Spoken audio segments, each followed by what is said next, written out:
people started drawing the same robots. Yeah, it wasn't really anything planned or anything. Yeah. It's kind of like an open source character. It almost did. He definitely designed it and had it first. I mean, I took a version of it and gave it a name and a personality. But Rich is distinctive from mine now, I would say. I think that, yeah. But yeah, I hate when I get that email like, have you seen this exploding dog site?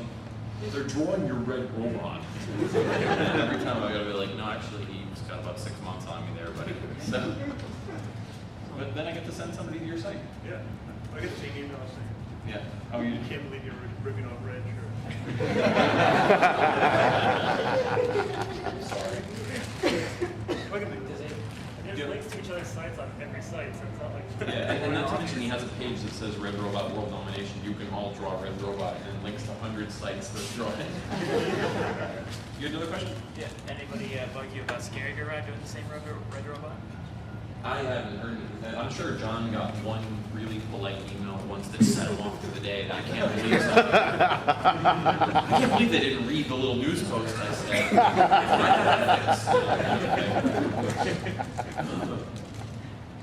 He's not here because it's far away anyway. Hey. Hi.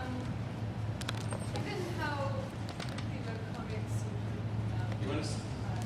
That's all. webcomics have sort of in the past couple of years seem to become very, very popular because they're so accessible and everyone can do one. And everybody can get to them. And everyone can get to them. How do you feel about that expansion? Does anyone dislike that?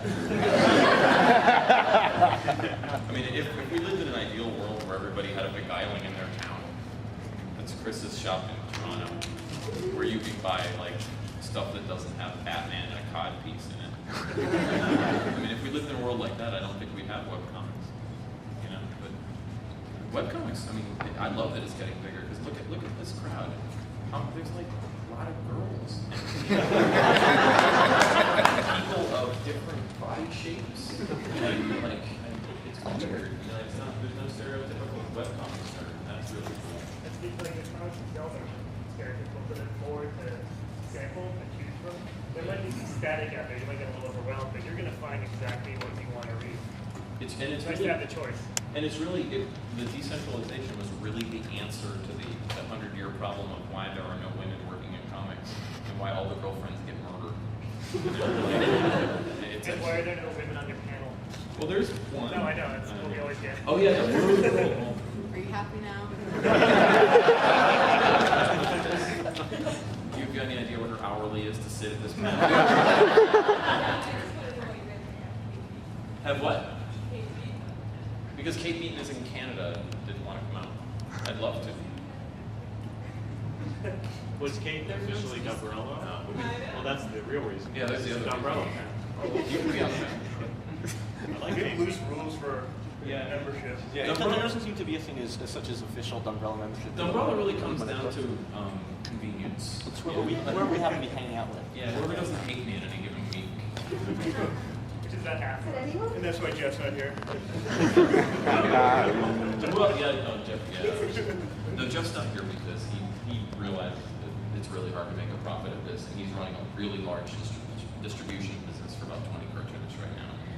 God bless him. I was home too. No, who else has a question? Hi. Now that we've suffered the disappointment, Meredith, that you're not Asian, Imagine her boyfriend. do you also not figure skate? No, I don't figure skate. You can skate though.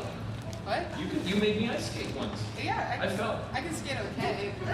No, but it was more of, a metaphor for any person who has a great talent that they don't pursue into their adult life. So I guess in a sense, my figure skating is the ability to draw, and I'm not a chump, so I was able to turn it into a career. Anybody else figure skate? No. I think Frontalot was in roller derby. Ladies. Ladies. Jump. Yeah. It's Shouty again. On a sort of a philosophical note, I guess, how would is there really any difference between a web comic and a comic, insofar as it's a comic that is shown on the web, but all kinds of writing and all kinds of art is put on the web. So what makes it a web comic as opposed to just a comic that you can view on the internet? I think that line is blurring a little bit lately. I think the things that define a web comic are probably, I would say, free. Mostly free. I would say something that probably would not find great success through mainstream, at least not without, say, proving itself on the internet and gaining an audience that way. Because the traditional editorial paths are closed off to a lot of people.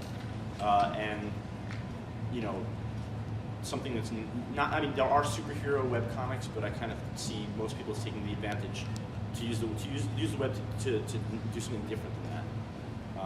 I think that pretty much covers it. I think a big thing is that there's a website behind it that has Context. a lot of different things, and yeah, it has a context in the community, and all of us are pretty close with the fans somehow. Yeah, it's almost like a webcomics are the comics you didn't have to pre-order.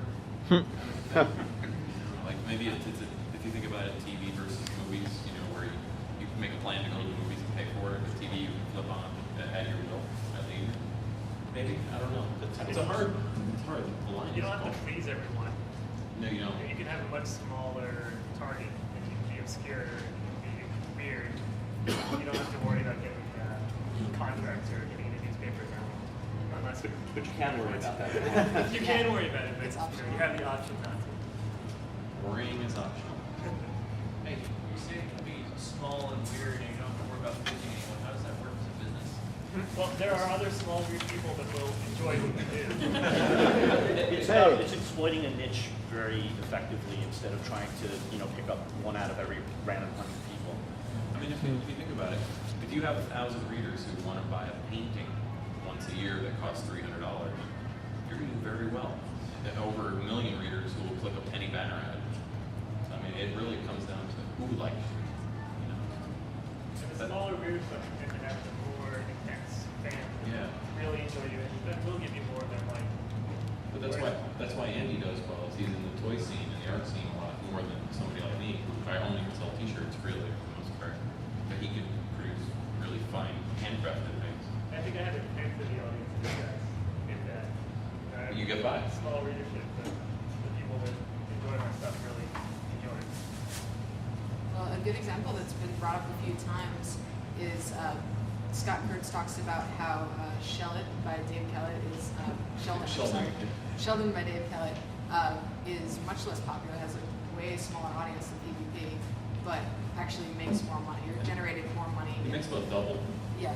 Yeah. And it's just like the way he markets to those fans. He has very hardcore fans that will buy his originals, and Scott Kurtz has hardcore fans too, but the quality diminishes